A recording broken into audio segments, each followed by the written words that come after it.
broken parts. I've learned to be ashamed of all my scars.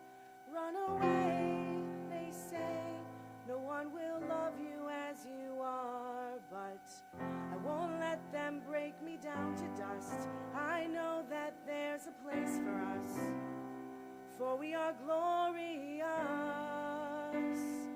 When the sharpest word's gonna cut me down, I'm gonna send a flood, I'm gonna drown them out. I am brave, I am bruised, I am who I'm meant to be. This is me, look out, 'cause here I come. And I'm marching on to the beat I drum.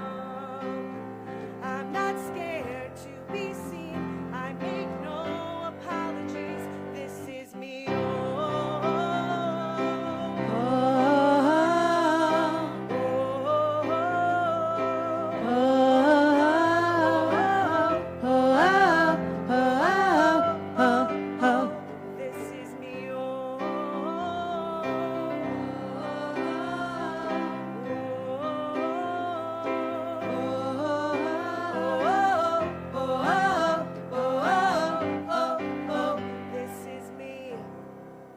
How many of you have seen the 2017 movie about the circus, The Greatest Showman? For those of you without your hands up, there's a reason you did not know that song, but you will sing with us at the end. The film opens with Phineas Taylor P.T. Barnum, the gorgeous Hugh Jackman, playing to an enthusiastic crowd as he performs and puts on a dazzling show. Fast forward, literally, to Barnum's boss telling him that they're shutting the company down due to bankruptcy. Lost and unsure of what to do, Barnum digs deep inside himself and returns to the dreams of his youth. I want to bring people together to celebrate who they really are, their authentic selves. And through following his heart, Barnum decides to seek out and create his own cast of circus performers, including a dwarf, a bearded woman, dog boy, and an 8-foot-tall man. Although this motley crew of publicly viewed freaks seems so strange, Barnum sees past their matchless exteriors and dives headfirst into a unique and celebrated truth among them. Each one of these individuals are authentically and unapologetically themselves.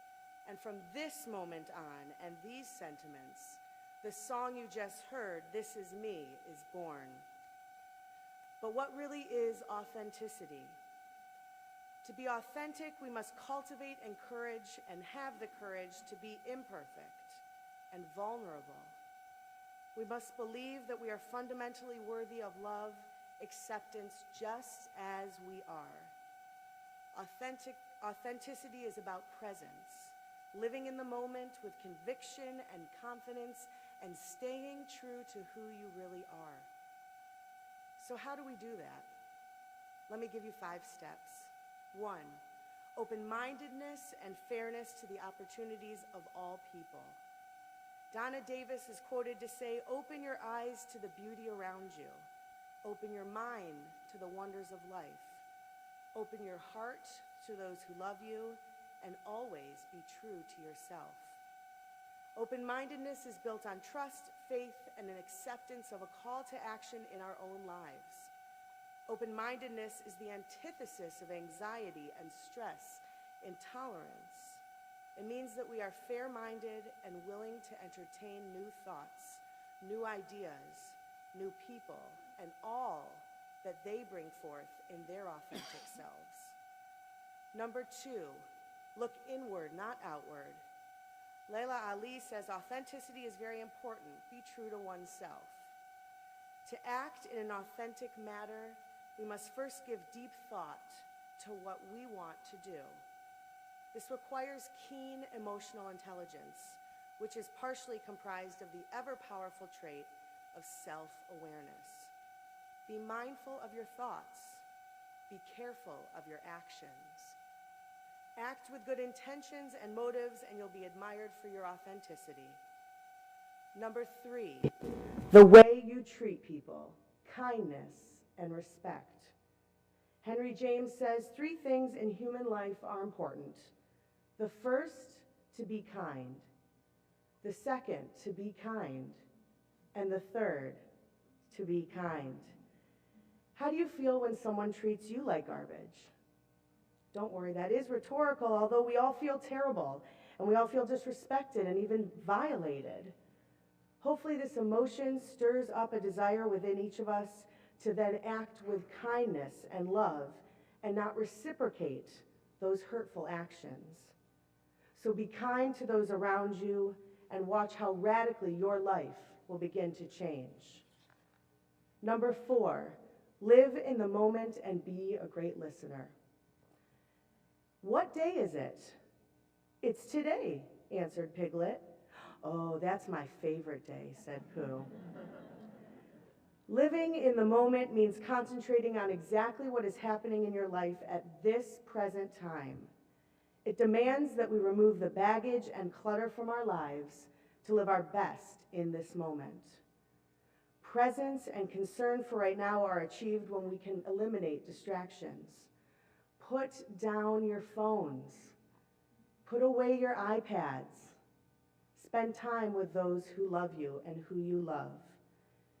Being a great listener is not just suited for conversations with loved ones, however, it's also about listening to the very important voice inside of our own heads.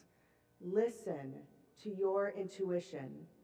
Your gut is usually right.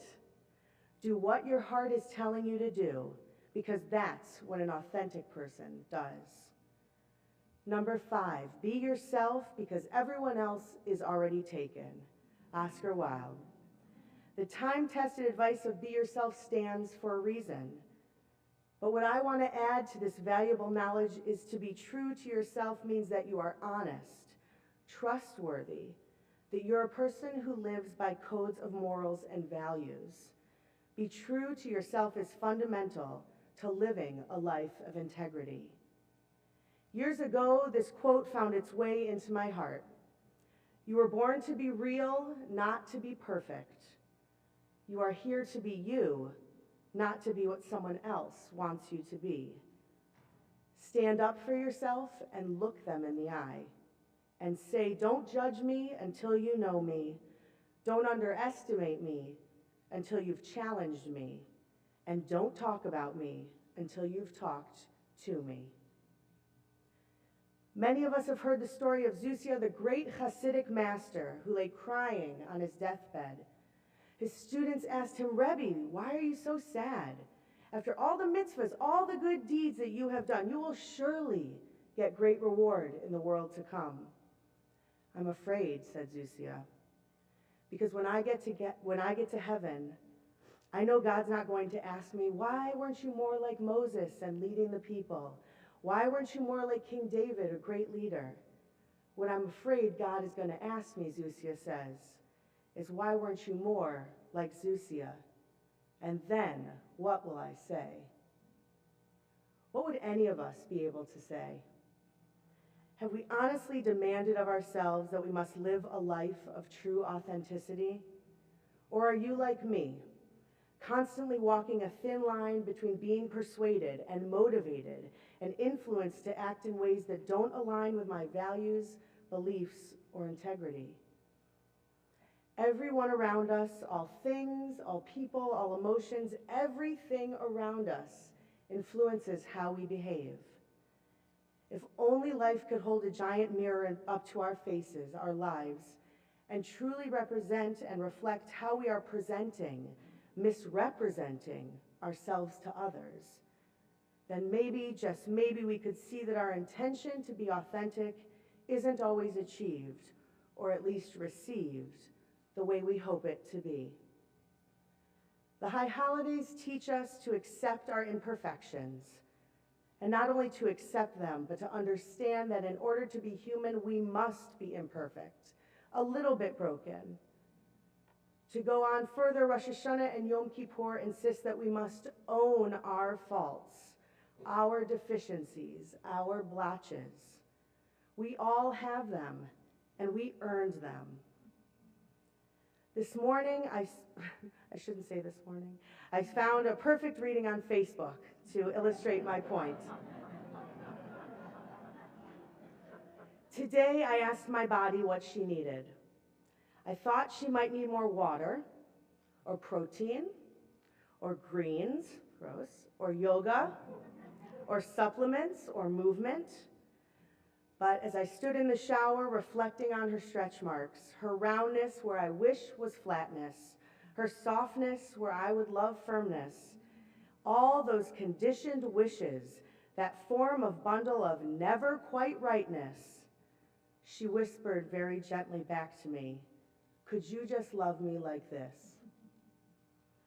Within these days of awe, we are lovingly guided to realize that we don't have to project our brokenness onto someone else.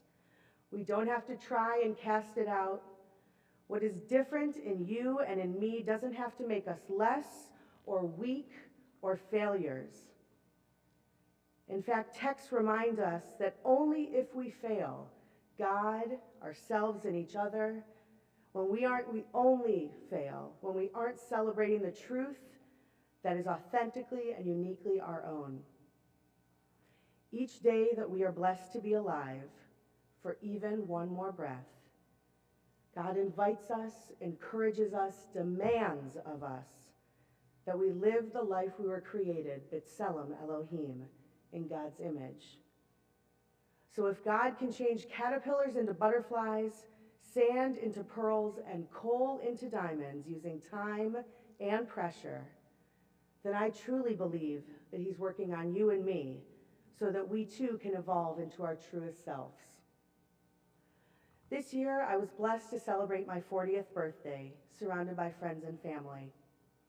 My life, the choices I've made and continue to make on behalf of my son and myself, these are the decisions which shape who I am.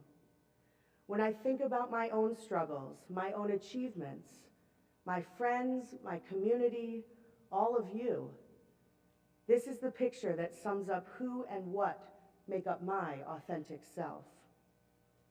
As each year passes, let us recognize our own transformations that take place slowly. Each day we wake up, let us thank God for another day and pray that we can authentically fulfill our role that he had in mind for us to achieve. And may each of us enter this new year ahead with the goal to be exactly who we were created to be, brave, real, and proud. This is us, and this is me.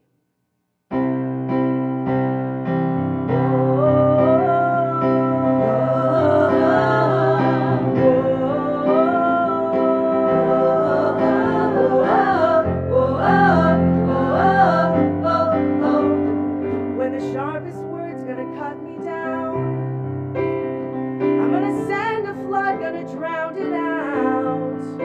This is brave, this is proof, this is who we're meant to be, this is me. Oh.